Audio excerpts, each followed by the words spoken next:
വിശുദ്ധ യോഹന്നാന്റെ സുവിശേഷം അധ്യായം 20. അക്കാലത്ത് 12 പേരിൽ ഒരുവനും ദിദിമോസ് എന്ന് വിളിക്കപ്പെടുന്നവനുമായ തോമസ് യേശു വന്നപ്പോൾ അവരോട് കൂടി ഉണ്ടായിരുന്നില്ല. അതുകൊണ്ട് മറ്റു ശിഷ്യന്മാർ അവനോട് പറഞ്ഞു, ഞങ്ങൾ കർത്താവിനെ കണ്ടു. എന്നാൽ അവൻ പറഞ്ഞു, അവൻ്റെ കൈകളിൽ ആണികളുടെ പഴുതുകൾ ഞാൻ കാണുകയും അവയിൽ എൻ്റെ വിരൽ ഇടുകയും അവൻ്റെ പാർശ്വത്തിൽ എൻ്റെ കൈ വയ്ക്കുകയും ചെയ്തല്ലാതെ ഞാൻ വിശ്വസിക്കുകയില്ല. 8 ദിവസങ്ങൾക്ക് ശേഷം വീണ്ടും അവൻ്റെ ശിഷ്യന്മാർ വീട്ടിൽ ആയിരിക്കുമ്പോൾ തോമസ് അവരുടെ കൂടെ ഉണ്ടായിരുന്നു. വാതിലുകൾ അടച്ചിരുന്നു. യേശു വന്ന് അവരുടെ മധ്യേ നിന്നുകൊണ്ട് പറഞ്ഞു, നിങ്ങൾക്ക് സമാധാനം. യേശു തോമസിനോട് പറഞ്ഞു, നിന്റെ വിരൽ ഇവിടെ കൊണ്ടുവരിക, എൻ്റെ കൈകൾ കാണുക, നിന്റെ കൈ നീട്ടി എൻ്റെ പാർശ്വത്തിൽ വച്ചുകൊള്ളുക. അവിശ്വാസിയാകാതെ വിശ്വാസിയായിരിക്കുക. തോമസ് പറഞ്ഞു, എൻ്റെ കർത്താവേ, എൻ്റെ ദൈവമേ. യേശു അവനോട് പറഞ്ഞു, തോമസ്, നീ എന്നെ കണ്ടതുകൊണ്ട് വിശ്വസിച്ചു, എന്നാൽ കാണാതെ വിശ്വസിക്കുന്നവർ ഭാഗ്യവാന്മാർ. ഈശോയിൽ ഏറ്റവും സ്നേഹമുള്ള പ്രിയ ദൈവമക്കളെ, ഈ വിശുദ്ധ പ്രഭാതത്തിൽ നാം ദൈവത്തിൻ്റെ സന്നിധിയിൽ പ്രാർത്ഥനാപൂർവമായിരിക്കുമ്പോൾ ഉദ്ധാനത്തിൻ്റെ മഹത്വം ധ്യാനിക്കാം. ആഗോള തിരുസഭ ഇന്നേ ദിവസം ഭാരതത്തിൻ്റെ അപ്പോസ്തലനായ വിശുദ്ധ തോമസ് അപ്പോസ്തലൻ്റെ തിരുനാൾ ആചരിക്കുന്നു. ഈ വിശുദ്ധ ദിനത്തിൻ്റെ നന്മകൾ, പ്രാർത്ഥനകൾ നേരുന്നു. പലപ്പോഴും അപ്പോസ്തലന്മാരുടെ ഇടയിൽ സംശയത്തിൻ്റെ പ്രതിരൂപമായി നിൽക്കുന്ന ഒരു വ്യക്തിയായിട്ടാണ് വിശുദ്ധ തോമസിനെ പലപ്പോഴും നാം ചിത്രീകരിക്കുക. എന്നാൽ വിശുദ്ധ ബൈബിൾ നമ്മൾ യഥാർത്ഥത്തിൽ ആഴമായി മനസ്സിലാക്കിയാൽ ഈ അപ്പോസ്തലൻ വിശ്വാസത്തിൻ്റെ അധിക ബലമുണ്ടായിരുന്ന ഒരു വ്യക്തിയായി കാണാൻ കഴിയും. അദ്ദേഹം ധീരതയോടെ സാക്ഷ്യം നൽകുന്ന വ്യക്തിയാണ്. ജീവിതത്തിൻ്റെ പ്രതിസന്ധികളിൽ ക്രിസ്തുവിനോട് ചേർന്ന് നിൽക്കുവാൻ മനസ്സായവനാണ്.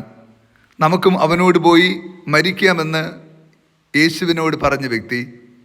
ജീവിതത്തിൻ്റെ സഹനത്തിൽ തളർന്നു പോകാത്തവൻ. ക്രിസ്തു ഉദ്ധാനം ചെയ്തു എന്നതിൻ്റെ ഏറ്റവും മഹത്തായ ഭൂമിയിലെ അടയാളമായി തോമസ് ലീഹ മാറി. മറ്റെല്ലാ അപ്പോസ്തലന്മാരിൽ നിന്നും വ്യത്യസ്തനായി ഈ അപ്പോസ്തലൻ ശാഠ്യം പിടിക്കുന്നുണ്ട്.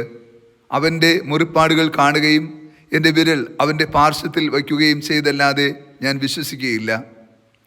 ഒരു അപ്പോസ്തലന് വേണ്ടി ചെറുതായി കൊടുക്കുവാൻ, തോറ്റു കൊടുക്കുവാൻ മനസ്സുള്ള ക്രിസ്തുവിനെയും ഇന്നത്തെ സുവിശേഷത്തിൽ കാണാം. തോമസിന് വേണ്ടി വീണ്ടും അവിടുന്ന് അവർക്ക് പ്രത്യക്ഷ ദർശനം നൽകുന്നു. യേശു പറയുന്നു, തോമസ്, ഇവിടെ വരിക, നിൻ്റെ വിരൽ കൊണ്ട് എൻ്റെ വിലാവിൽ മുറിവിൽ തൊട്ടുകൊള്ളുക, എൻ്റെ മുറിപ്പാട് കാണുക, അവിശ്വാസിയാകാതെ വിശ്വാസിയായിരിക്കുക. അദ്ദേഹം നിലവിളിക്കുന്നുണ്ട്, എൻ്റെ കർത്താവേ, എൻ്റെ ദൈവമേ. സത്യത്തിൽ ഈ ഒരു നിലവിളിയിൽ തൻ്റെ ജീവിതത്തിൻ്റെ എല്ലാ കുറവുകൾക്കുമുള്ള പരിഹാരമുണ്ട്. ജീവിതത്തിൻ്റെ വീഴ്ചകളിൽ ഒന്ന് നിലവിളിച്ചാൽ വീണ്ടെടുക്കുവാൻ കഴിവുള്ള ഒരു ദൈവമുണ്ട് എന്ന് ലോകത്തെ പഠിപ്പിച്ച മഹാനായ അപ്പോസ്തലൻ കൂടിയായിരുന്നു അദ്ദേഹം. വിശുദ്ധ തോമസ് അപ്പോസ്തലൻ ക്രിസ്തുവിൻ്റെ ഉത്ഥാനത്തിന് മഹത്തായ സാക്ഷ്യം നൽകി. കണ്ണുകൊണ്ട് കണ്ടതും കാതുകൊണ്ട് കേട്ടതും തൊട്ട് അനുഭവിച്ചതുമായ ജീവൻ്റെ സുവിശേഷത്തെയാണ് ഞങ്ങൾ നിങ്ങളോട് പറയുന്നത് എന്ന് അഭിമാനപൂർവ്വം പറയുവാൻ ബലം നൽകത്ത വിധം ക്രിസ്തുവിൻ്റെ മുറിവും ആ മുറിവിൻ്റെ ആഴവും കാണുവാൻ ഈ അപ്പോസ്തലന് ഭാഗ്യം ലഭിച്ചു. യേശുവിൻ്റെ തിരുവിലാവിൽ തൊട്ട് വിശ്വസിച്ച വ്യക്തി തന്നെയാണ് ഭാരതത്തിലും വിശ്വാസത്തിൻ്റെ വേരുകൾ ഊന്നിയത്. അതുകൊണ്ട് തന്നെ നമ്മൾ അഭിമാനം കൊള്ളുന്നു. തോമസ് ലീഹ പകർന്നു നൽകിയ അഥവാ ക്രിസ്തുവിൻ്റെ ഉത്ഥാനത്തിന് തൻ്റെ കരം തൊട്ട് വിശ്വസിച്ച് വിശ്വാസ പ്രമാണം ഏറ്റുചൊല്ലി കർത്താവും ദൈവവുമാണെന്ന് യേശുവിൻ്റെ മുഖത്ത് നോക്കി ഏറ്റുപറഞ്ഞ് ആ ഏറ്റുപറഞ്ഞ വിശ്വാസം പങ്കുവെച്ച് അത്ര മഹത്തായ സാക്ഷ്യം സ്വീകരിക്കുവാൻ ഭാഗ്യം വെച്ച് നമ്മൾ അതേ ധീരതയോടുകൂടി ലോകത്തിൻ്റെ അതിർത്തികളോളം ക്രിസ്തു സാക്ഷികളാകാൻ വിളിക്കപ്പെട്ടവരാണ് എന്ന് വിശുദ്ധ തോമസ് അപ്പോസ്തലൻ്റെ ജീവിതം നമുക്ക് സാക്ഷ്യം നൽകുന്നു. നാം കർത്താവും ദൈവവുമാണെന്ന് അനുദിനം ഏറ്റുപറഞ്ഞുകൊണ്ട് ക്രിസ്തുവിന് സാക്ഷികളാകേണ്ടവരാണ്.